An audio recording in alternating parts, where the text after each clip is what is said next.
Es decir, todo esto tiene que ver con la matrinalidad. ¿Por qué? Porque les da una mayor libertad a las mujeres y un mayor poder de maniobra.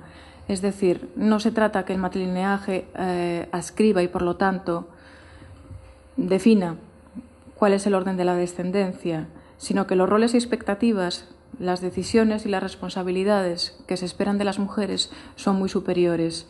Es más habitual que tengan un mayor reconocimiento social o que sus prácticas productivas estén más relacionadas con la supervivencia económica del grupo de manera reconocida socialmente. No se trata que las mujeres no lo hagan en otras sociedades, pero aquí tienen ese mayor reconocimiento social. Y como veremos más adelante, este tipo de conductas en las que las mujeres son responsables de la economía familiar y por lo tanto tienen un mayor poder, está empezando también a extenderse a otras comunidades, incluso patrilineales, algo que vamos a ver después con los ejemplos de la matrifocalidad. Hay algo que sí habéis estado deduciendo un poco, ¿no? que he ido apuntando como un factor fundamental a partir de la explicación de cómo se organizan los modelos de sociedades matrilineales. Y es que hay un factor fundamental dentro de la organización económica de la vida de las mujeres, algo que funciona en la mayoría de estas sociedades, la división sexual del trabajo. Y aquí las mujeres sí que se llevan la peor parte, asumen la mayor parte de las tareas realizadas. Si en el pasado, en general, los hombres se ocupaban de actividades relacionadas con la ganadería a gran escala, o bien con actividades desempeñadas en la selva, en la jungla, en el mato, como dicen en las antiguas colonias portuguesas, las mujeres tenían asignadas todas las demás tareas imprescindibles para la producción y la reproducción social. Y esta situación de la sociedad tradicional además se acentuó en el periodo de guerras, en el periodo de las revoluciones. En muchos casos hablamos de sociedades que ya eran tradicionalmente guerreras, ¿no? Donde los hombres se ocupaban de la preparación y la ejecución del combate, lo que los tenía apartados de las actividades cotidianas. Por eso todo el peso de esas tareas recaía en las mujeres. En las luchas por la independencia y en los últimos años, la situación ha llegado al punto en que buena parte de las tareas de la sociedad son ejecutadas por mujeres. Y aquí me remito a unas estadísticas del Banco Mundial que dicen que las mujeres se ocupan de la agricultura en un 70%, se ocupan de la ganadería al menos en un 50%, cuando es algo que siempre nos han contado. Es que los hombres se dedican a la ganadería. Bueno, a la ganadería más o menos mayor, lo que está lejos, pues en un 50%, y la ganadería menor mucho más dentro de las casas. También, según el Banco Mundial, las mujeres se ocupan del 50% del trabajo asalariado, se ocupan del 100% de las tareas domésticas y del 95% del cuidado de los hijos. No sé muy bien cómo están hechas las estadísticas del Banco Mundial, pero bueno, nos da una pincelada y una ilustración acerca de las tareas de las mujeres. La cuestión es cómo se ha mantenido esto en la sociedad contemporánea, porque ya no son sociedades guerreras y ya no son sociedades que vivan con esta división sexual tan fuerte del trabajo, pero las mujeres siguen desempeñando muchas de estas tareas. Por lo tanto, hay un sobreempleo femenino. Y ante esta situación, las mujeres han planteado respuestas y nuevos modelos de modernización social.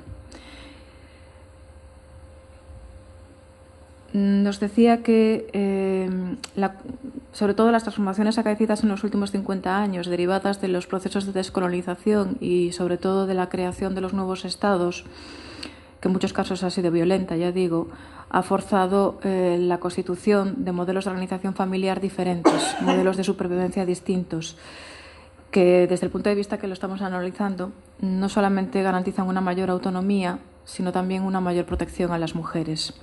Son un nuevo marco, por tanto, de organización económica doméstica.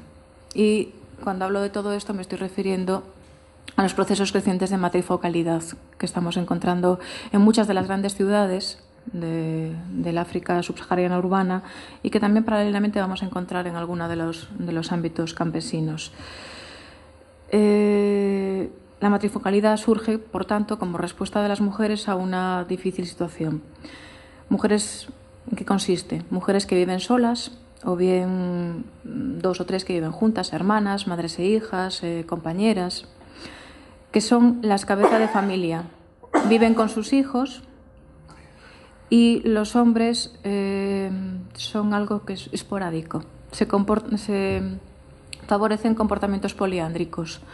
Los hombres se incorporan al hogar esporádicamente y en la medida en que aporten al mismo. Es decir, las mujeres tienen hijos con distintos compañeros sexuales o con distintos maridos, puede que tengan maridos sucesivos o simultáneos, por eso lo de comportamientos poliándricos. Pero los hombres ni tienen la autoridad en la casa, ni siquiera se les permite vivir en ella si no se ocupan de sus hijos y si no hacen una aportación a la economía familiar.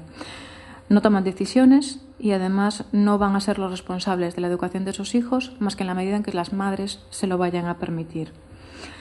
Hay otros hombres que participan en esas unidades domésticas, aquellos que son familia por vía matrilineal, lo que llamamos de manera genérica el hermano de la madre, es decir, los hermanos de la madre, que participan en esta unidad doméstica pero en las mismas condiciones. Las cabezas de familia que nosotros tendríamos en nuestro modelo de familia nuclear van a ser las mujeres, por eso hablamos de matrifocalidad. Son ellas las responsables de la transformación económica de los hogares y, por tanto, son las responsables de la modernización en general. Estamos hablando de procesos globales de modernización. Hay un segundo modelo de matrifocalidad, que era lo que os comentaba, que ocurre en el ámbito rural.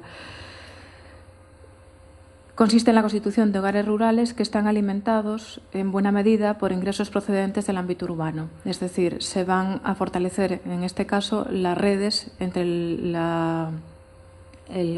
campo y la ciudad, que vendríamos a decir nosotros. A partir de que estos países se constituyen como independientes, las mujeres empiezan a emigrar al ámbito urbano. Era una conducta que normalmente no estaba permitida en el periodo colonial.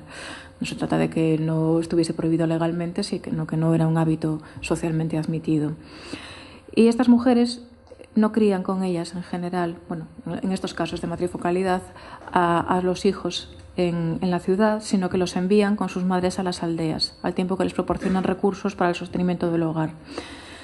Esto ocurre por muchas razones, ¿no? Por las largas jornadas de trabajo en la ciudad, muchas veces en el servicio doméstico, porque se dedican a tareas marginales como la prostitución.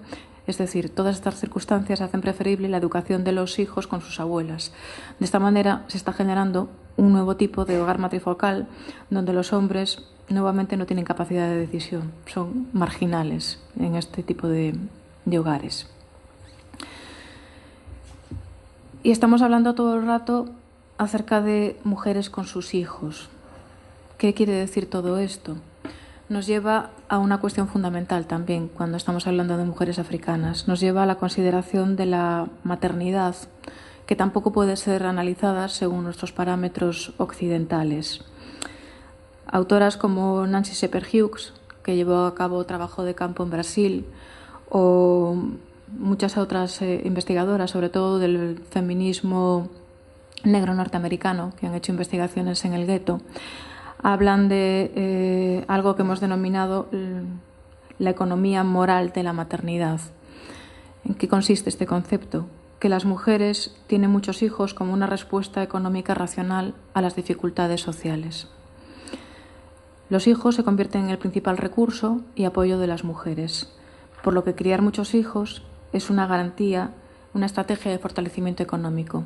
Lejos de ver el tener muchos hijos como un problema, que es algo que nosotros implantamos desde nuestra visión occidental, nosotros solamente vemos un gasto irracional, vemos un impedimento para un desarrollo de una actividad económica fuerte, consideramos que esos padres no pueden tener buenos empleos porque no tienen capacidad para lo mismo, que esos niños no van a estar bien educados.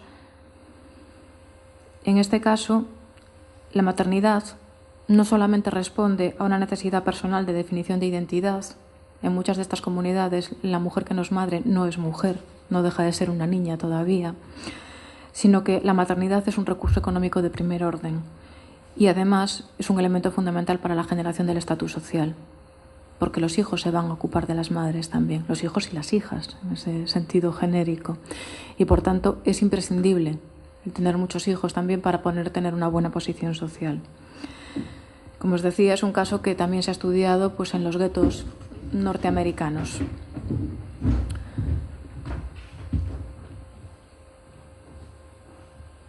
Vais a ver más fotografías ahora. No solamente el ámbito familiar es un espacio de acción para las mujeres en la creación de condiciones para la modernización. Repito, porque creo que no habéis oído nada. Los problemas del directo. Sí. Os decía que hemos estado hablando eso, del ámbito familiar, básicamente hasta ahora. Pero no solamente el ámbito familiar es el espacio de acción para las mujeres en la creación de condiciones para la modernización. No podemos olvidar que cuando hablamos de modernización de un país estamos hablando de personas que trabajan en esa modernización. Pero aunque el hogar no sea un espacio único, sí es un espacio básico, es el espacio fundamental. ¿Por qué? Porque tenemos que volver a superar nuestra imagen occidental de que lo doméstico es un espacio subordinado. En muchas sociedades subsaharianas el espacio del poder es el espacio doméstico también.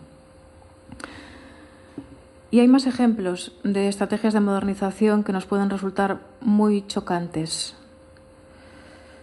atípicas e incluso profundamente incomprensibles. Otra de las cosas que ha salido en nuestro trabajo de campo es que entre los macúas del norte de Mozambique, que os decía son musulmanes, pero musulmanes de una manera más o menos relajada, se está incrementando enormemente la afiliación a África Muslim, a este tipo de Islam mucho más ortodoxo, nosotros diríamos integrista, financiado directamente por Arabia Saudí, que está reislamizando toda África, que muchas veces se asocia incluso con Al-Qaeda y con movimientos similares.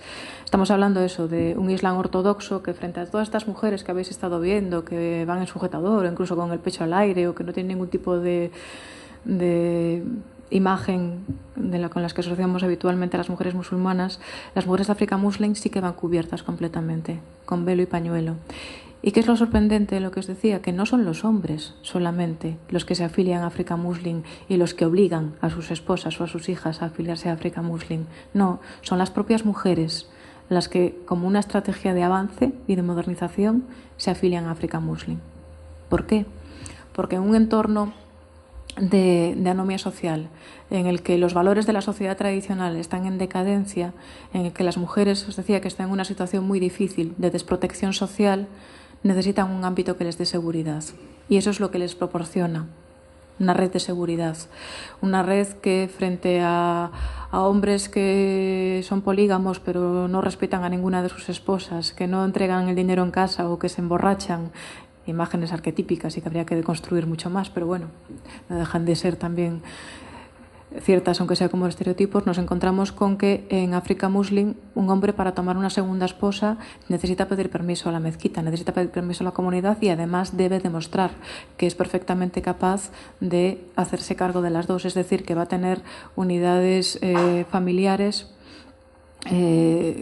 con plena capacidad, que ambas mujeres van a estar en una condición igual y van a ser igualmente respetadas. Las mujeres consideran en esos casos que están más protegidas bajo el rigor islámico y por lo tanto lo consideran un avance, una modernización, que en la sociedad tradicional. Le digo, no todo lo que nosotros pensamos modernización es lo que entienden otros. Para nosotros esto es muy chocante. Lo entendemos como un atraso directamente.